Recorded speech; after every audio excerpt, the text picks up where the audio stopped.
leadership is being willing to do the hard shit in yourself. Yeah. And I say a lot, like, you cannot heal the world if you are not willing to heal yourself. And the healing of yourself is a lifelong journey.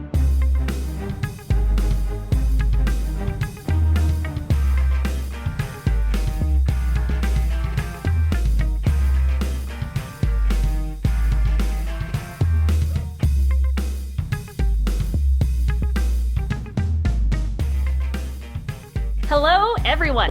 I'm Dominique, and this is a new series called Exploring Leadership, where I connect with leaders virtually and go on a journey to explore their experience, learns, and insights. Today, I have the pleasure of chatting with Joy Hoover. Joy is a founder and CEO of the Cupcake Girls. It's a nonprofit organization that provides confidential support to those involved in the sex industry, as well as trauma-informed outreach, intensive case management, holistic resources, referral services to provide prevention, and aftercare to those affected by sex trafficking. Joy's goal is to empower others through her personal journey of social entrepreneurship. Joy has been featured in TEDx Women, the LA Times, Vice, Huffington Post, Fox News, and the Leadership Journal. She speaks from personal experience of healing, growing an organization, and showing up each day with courage, humility, and a deep love for marginalized communities. Although I have never met Joy in real life, I know of Joy through her husband, Phil, from working together many years ago. I've personally been inspired by Joy through her social media posts where she shares some of her and her family's most vulnerable moments, their wins and their struggles, as well as the example that she sets for her two daughters and so many others of what it means to show up for your community. So Joy, thank you so much for making time for me today. You are the very first guest of many leaders that I'll be interviewing for this new series, so no pressure. So, I love that, and I can't believe we've not met in person. Is that for real? Yeah, I don't think we have ever actually met in person. Wow, that's the weird part about social media, is you feel like you know people when you've never actually even hugged them. I know, it's super wild. Very confusing. Mm-hmm. So yeah, I'm very excited to be able to sit here and chat with you. Like I said, I've followed you for a long time, and obviously I know your husband, and just what an incredible person you are. And let's dive into this and ask you some questions, if that's okay. Yeah, let's do this. Okay, Thank you for the love. Of course. I'll pay you later. Okay. So from my understanding, this all started with some cupcakes. So will you share with us how you became involved in supporting those in the sex industry and how Cupcakes plays a part of it all? Yeah. So, Cupcake is kind of this timeless baked good, right? Like, who doesn't like cupcakes? It kind of like makes your day. And so for us, like, we've always been passionate about marginalized communities and wanted to make sure that people that felt like they didn't belong in society or religious communities or like anything really, like people that feel like they don't belong, we wanted to make sure that we've always wanted to be able to show up for them. And so we started doing that, literally bringing pink boxes of cupcakes into strip clubs, into legal brothels, into events where there was adult industry events going on, really just to say three things. We respect you as a human being. If you need anything, we have resources available to you. And we are going to be here for the long haul to build a relationship with you. And those were the three things that were consistent with our mission since day one, and are still happening today. And those cupcakes have led to some of the most powerful and beautiful moments with individuals in their darkest times of crisis. And we've gotten to celebrate over cupcakes when and during some of the most powerful moments of success or freedom or wins. And so it's kind of been this icebreaker piece into building relationships with people that maybe we didn't feel like we had a lot in common with, or maybe we didn't, connect with on the outside. Yeah. The industry says, like, they call it the square world, so the world outside the adult industry. Okay. And it's been just a beautiful way to just connect human to human. That's incredible. What was the the catalyst, I should say, that made you even have the idea or consideration to go into a brothel for the first time? Yeah, so the cupcake piece was actually from another group that like left Vegas and stopped kind of this idea of connecting with adult performers. They were a religious group that we had worked with, but when we started the Cupcake Girls, it was really this idea of we don't want an agenda to making humans feel valued. We want people to feel valued just because they're human, not because there's any sort of religious affiliation or political affiliation or some sort of we want this for you. It's simply just let's connect. You belong. You are valuable. And so really like when we learned, a lot of people that live in Las Vegas don't even know that there's legal brothels throughout Nevada that we have. I think there's 22 open right now, and they span anywhere from an hour outside of Clark County, the Strip in Las Vegas, to all the way up through Reno, which I know you live. And I think there's just this idea that these places are sort of like, oh, we don't talk about that. We don't talk about this industry or the individuals that work in it. This hush hush topic. And for us, the more hush hush, the more shame, the more underground things are, what we've seen is the more needs that are affiliated with the individuals that are there because they've been ostracized or marginalized and are not seen sometimes as valuable parts of our community. And so yeah, like the cupcake piece was just like, I mean, everyone loves cupcakes. Like we could totally just connect. And, further than that, it was really, again, just that icebreaker piece to just try. And believe me, I mean, the first year was like a lot of doors slamming in our faces. It wasn't like we were just having these like awesome conversations. I mean, we had GMs tell us we couldn't come in. We had, brothel owners say no. And we just kept showing up and just saying, okay, well, you leave the cupcakes. Here's our card if anyone needs anything. And it was just for us, it was that consistency piece. And after a while, it was funny because we started having like managers or housemen of strip clubs or people in the brothels like come out and be like, I have to let you in. My staff's pissed. I won't let you in. But like, they all love y'all. That's incredible. And so like, I remember this moment, actually, one of the clubs, the GM, not only said that and brought us through the strip club to the bar, moved patrons at the bar and told the bartender, like, get them whatever they want. Basically, like, we were VIPs in their club.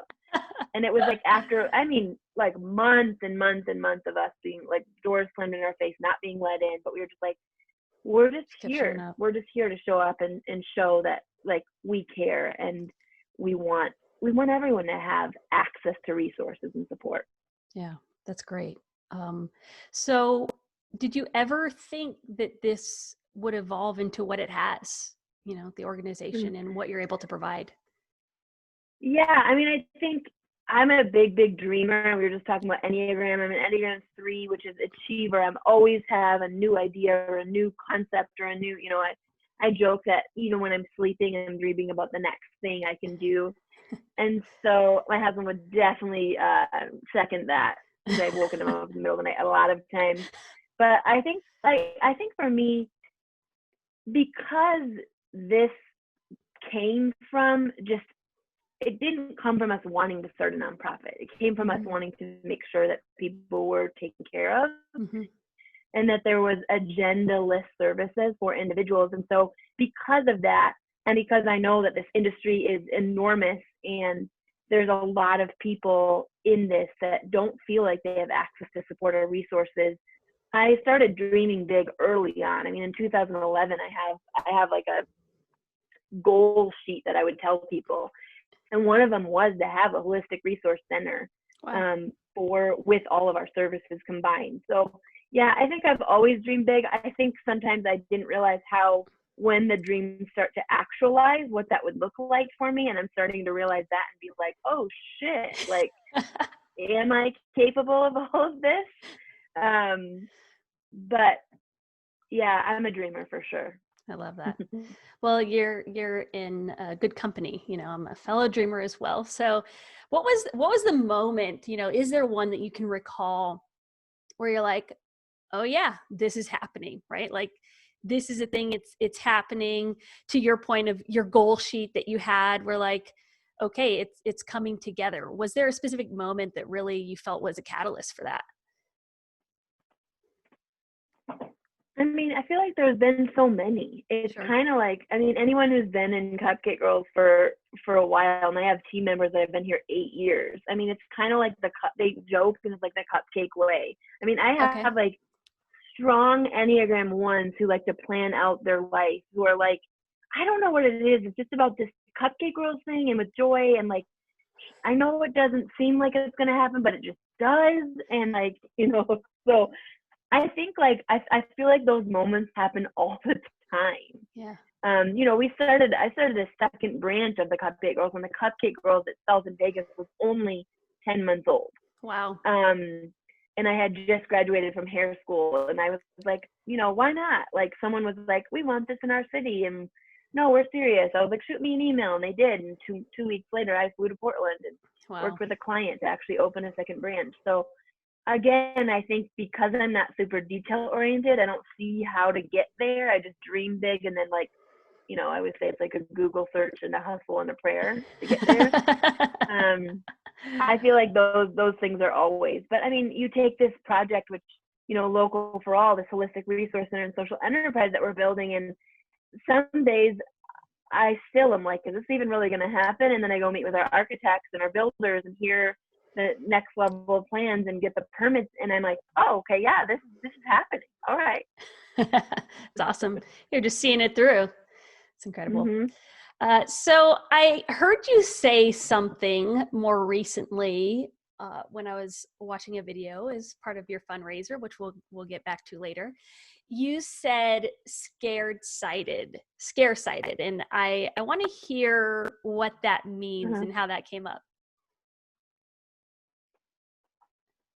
Yeah, so I used to joke that any dream that doesn't make you wake up in the morning and make you want to throw up is not like big enough. And so I use this word scare-sighted, which is basically a combination of scared and excited, and that's where I live pretty much all the time. Like, I'm super excited for the next step, but I'm also scared to death. But like the big thing for me is like quitting is non-negotiable. So like I can say all day long, like, I'm done, I can't do this, or I do this thing where I'll quit for a day or quit for a weekend. But like it is non-negotiable for me. And so living in that space of like holding the excitement and the fear together is just it's a good place for me to live. And I actually use a quote a lot since the beginning. I've always said courage isn't the absence of fear, it's the absence of self. And so like for me, this is not, the Cupcake World is not about me. Of course, like I'm the founder and CEO and the drive behind it, but if it ever becomes a Joy Hoover show, then you can shut it down, because like it's about our clients, it's about our impact, it's about creating this movement of compassion and of healing, ultimately, of people being met with this like space. I believe if people felt like, when people feel like they belong, truly belong, and they have access to the support and resources they need, that's when healing takes place for all of us. I know that's how my life has looked like. Yeah, absolutely. You mentioned earlier, what was it? It was, hold on, I wrote it down. The more hush hush, the more shame. And yeah, I think what it sounds like is you're just trying to rid the shame, right, and create a safe space. And I think that's extremely admirable. Thank you. Yeah. I think along with that, I think oftentimes we're so caught up with the, like, for people that, I mean, I talk with people all the time. It's like, well, is the industry good or bad, or is it this? And I'm like, that's not I don't care. Like, that's not the question. Like, the question for me is not, you take anything. You take you take like the LGBTQ community, you take the secular community, like you take all this stuff and you rid it from, is this industry or this orientation or this race, is this good? It's like, you know what, is this human good? And do That's they right. have everything they need to succeed in their life? Do they have the support they need? Are they a person who's full of inherent dignity, and do they deserve to be treated with respect? Yes. Hell yes. That's where we start. That's great. I love that. Obviously, I'm sure you've encountered so many unique experiences over the years. How many years did you say it's been total? Is it 11 years? Almost 11 in January. Yeah. And so I'm curious if you can share with us how running this organization has tested and grown your leadership. Oh, talk for hours about that. I think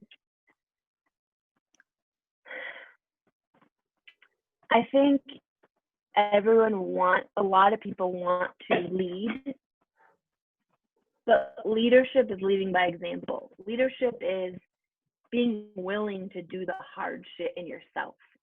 And I say a lot, like, you cannot heal the world if you are not willing to heal yourself. And the healing of yourself is a lifelong journey. It truly is.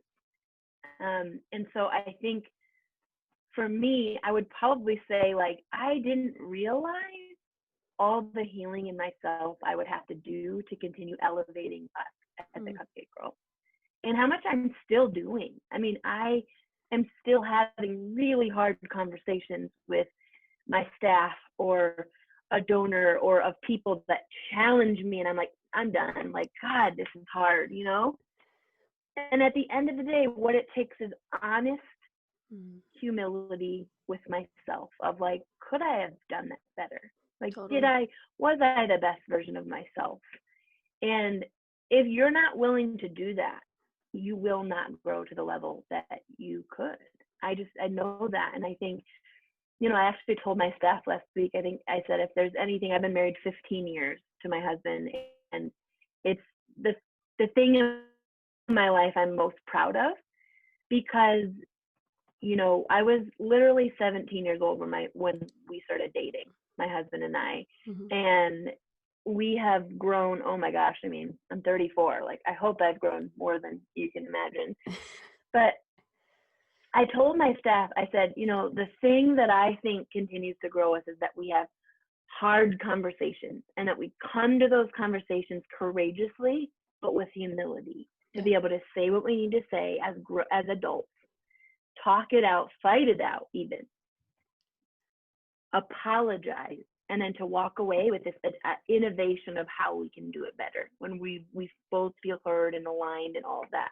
And so that's, I think, been my biggest challenge. And then I think, like, I joke and say, like, I didn't sign up for this. And I'm like, damn it, I think I actually did sign up for this. I just didn't know I signed up for this. And so I think that's the piece, right? Is that, like, you, with every, like, highlight reel you see on social media, it's like 100 other things that you've, like, pushed through and cried through and threw up, and like, literally, like, the worst stuff that you're like, oh my God, how are we gonna do this? And then, like, you push through and do it. Do you have a specific example of a moment that just maybe wrecked you, and you look back on it and you're like, man, I learned so much from that thing? I mean, I have, like, a million moments, but, like, no one trains you for this, I guess. I mean, so I'll give you, like, a personal example. So like, the reason I was a little bit late this morning, actually, is so today's National Sunday, and in 2014 we lost a baby boy that I was pregnant with, and it was actually, like, we found out in the middle of this specific fundraiser that we're in now. It's our largest fundraiser of the year, and literally, like, our work depends on this fundraiser. And so I ended up, like, having to get surgery, and it was, like, this whole thing. And I literally got surgery, came home, I mean, once I was like awake from the, anesthesia and all that stuff, and like laid in my bed on bed rest from the surgery for 2 weeks fundraising. Like I showed up for the team on FaceTime, and I still had, like, Vivian was only 2. So I had a 2-year-old, and then not even 2. And I remember those moments. Like this morning, I cried off my makeup twice, and I didn't expect it to hit me the way it did. And sometimes that's just what happens with grief. Yeah. And I think the thing with entrepreneurship or with leadership is, like, even in the moments where you personally feel like you cannot take a step, like you can barely breathe or it will wreck you. You not only have to show up for yourself, but you have to show up for your team. And that is non-negotiable. It really is non-negotiable. And so I did. And we hit our goal for that fundraiser, and we kept showing up, and it was actually a run. My husband still ran in my place. So did another team member, and I stayed back with Vivian. But yeah, I mean, I think we forget that leaders are real human beings with real feelings and real experiences. And I mean, we've gone through so much grief and trauma. There's been so many times where I had to, like, look at people in the face or send an email and say, hey, so my baby just died, or my family just died, or like whatever just happened in my life. And like, I'm not going to be able to show up for that. Yeah. And like, not met with compassion at all, but met with like, at one point, an article written about me where I couldn't actually state my opinion because I was at a funeral. Like, it's just like, there's stuff like that where it's just like, people are brutal and they don't see you as like a real human. And I think I get people tell me, like, you're so lucky to be in this. I'm like, am I lucky though? Like, you have no idea, sis. Like, you just don't. But again, you don't get to use that as a victim. You don't get to be the martyr. You get to say, like, yeah, but you signed up for this. So are you in or are you out? And like, you push yourself further and faster and stronger and find out what you're made of.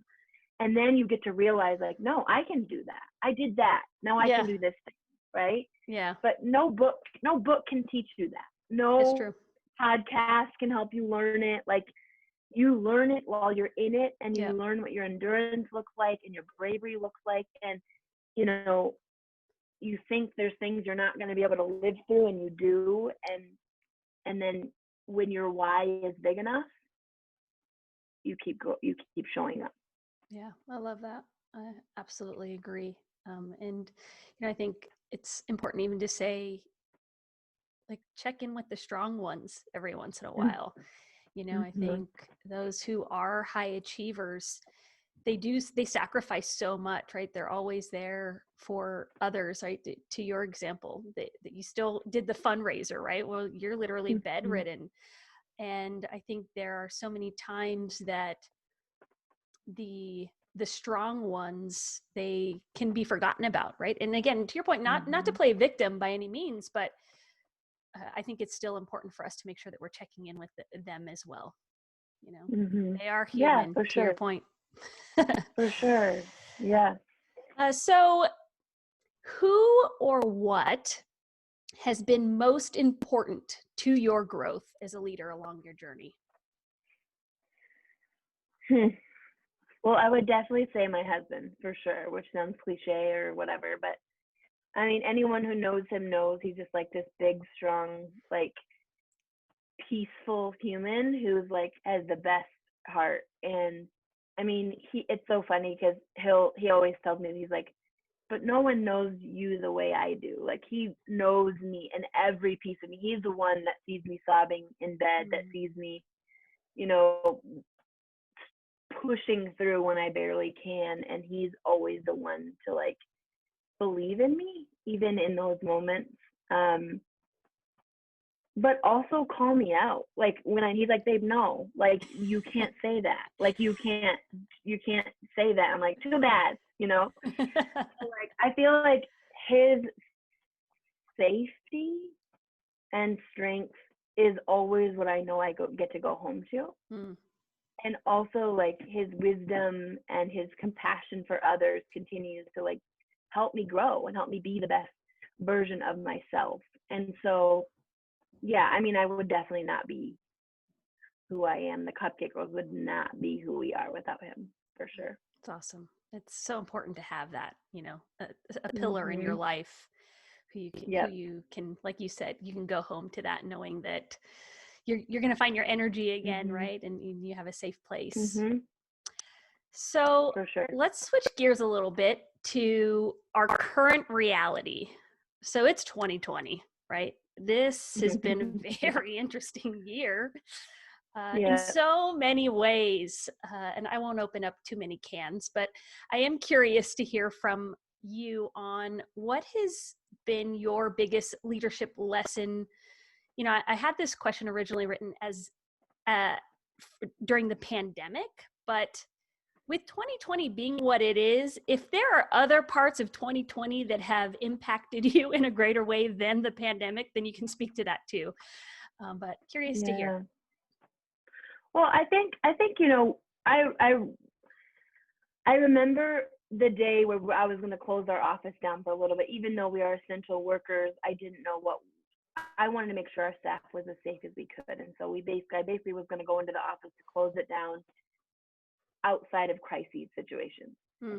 And I was in my car crying, trying to like breathe because I was like, I don't really know how to like make them feel okay and make our clients feel okay and all this stuff. And I just like put some essential oils on and like took 2 deep breaths and like walked in, and what I started out with my staff is saying like, this is what we do. We show up in crisis with our hearts broken open and our legs ready to keep showing up. And that's exactly what we did. I mean, we had a 300% increase in clients. Wow. And we had no idea how we were going to meet their needs, both even with our tiny staff of 7 and funding wise, like how we were going to be able to keep roofs over heads and take the phone calls of women in closets that were whispering in the phone because they were, sheltered in place with their abusers, or clients with kids who literally were asking us how to like potty train their 1-year-old because they couldn't afford diapers. I mean, like these were the calls. Wow. And I mean, we went from having a few calls a week of crisis or of needing grant money or getting, rent paid to like literally dozens and dozens of those calls. And so being able to like push through and like hold your own during that. I mean, our staff worked around the clock to make sure that happened, but we did it and we pushed through. And that's just another, way for us to be able to see like what we can do, what we can accomplish. But I think on the hinge of that, obviously kind of this racial awakening of like Black Lives Matter and the riots. I mean, our Portland office is literally in the middle of near where the riots are happening. Wow. And where for 100 I don't know, at least 30 straight days, they were showing up for the Black community. And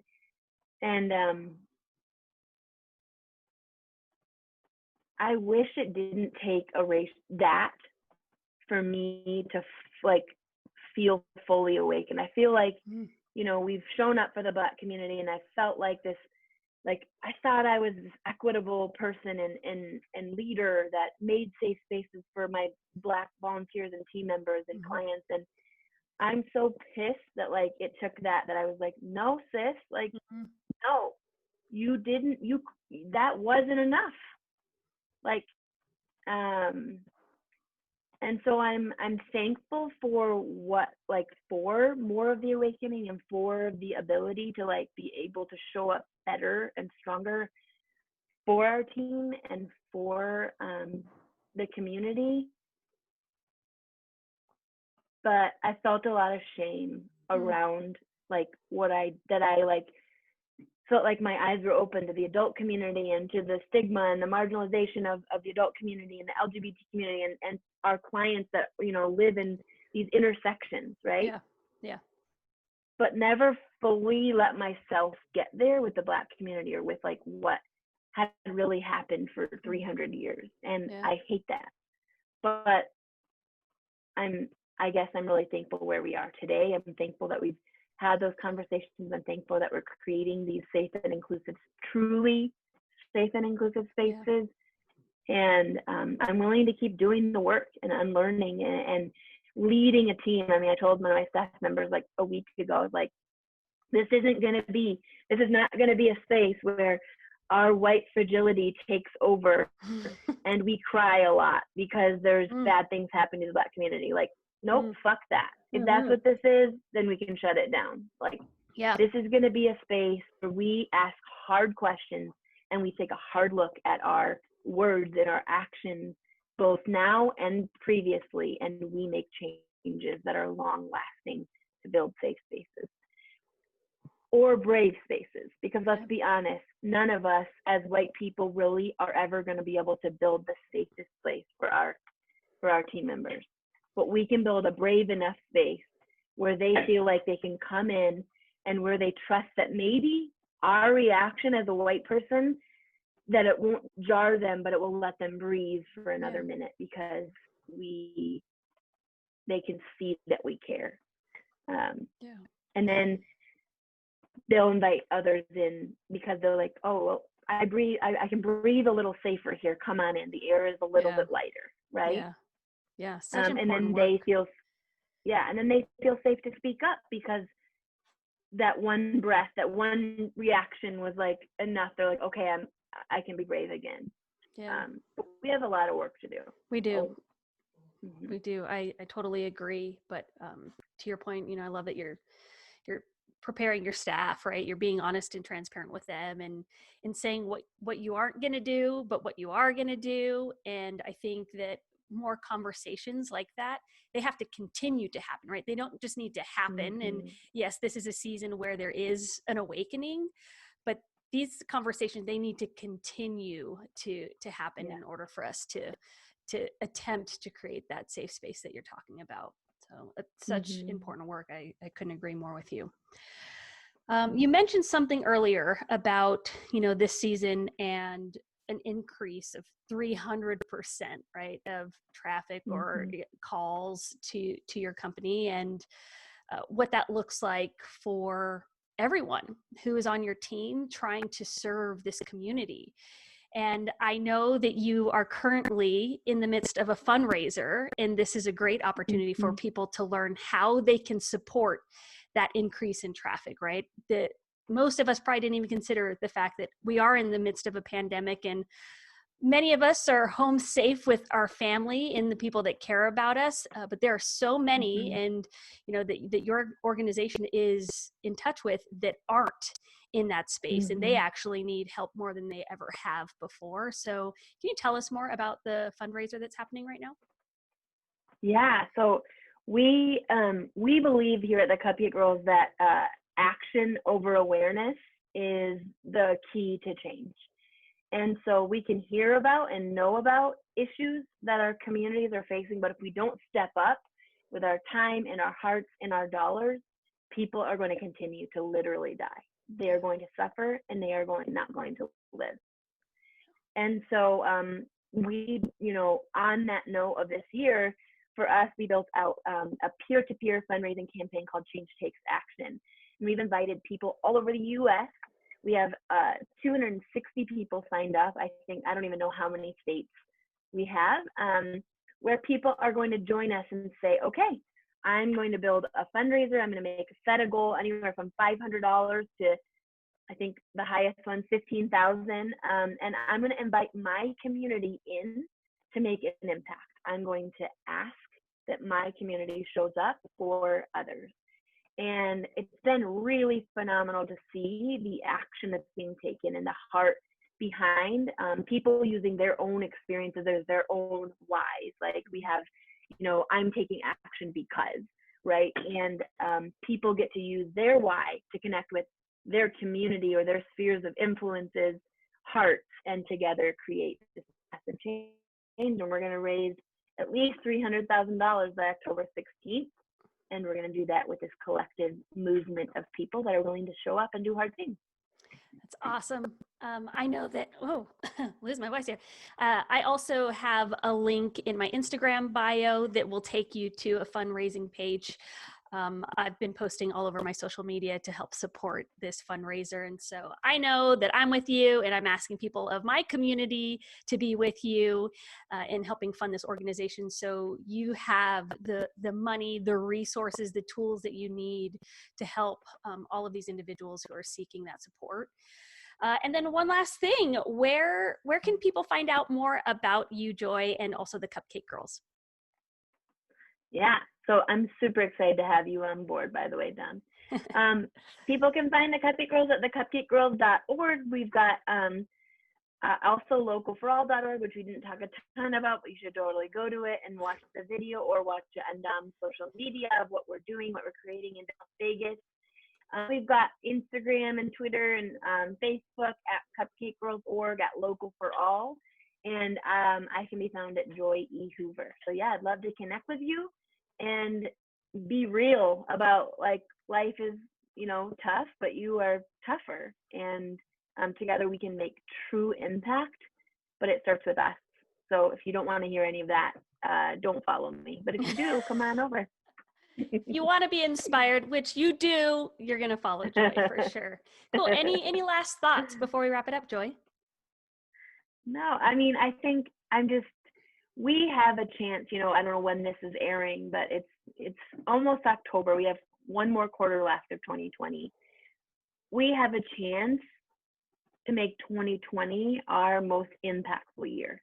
Mm-hmm. And people need us. We need to do that.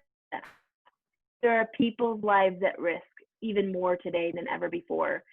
And we get a chance to do that. So I would just encourage you, like, if this year's been hard, and if you feel like, man, I've got nothing left, like, take it in yourself to look around you and see that, one, you're not alone, and two, you are not done yet.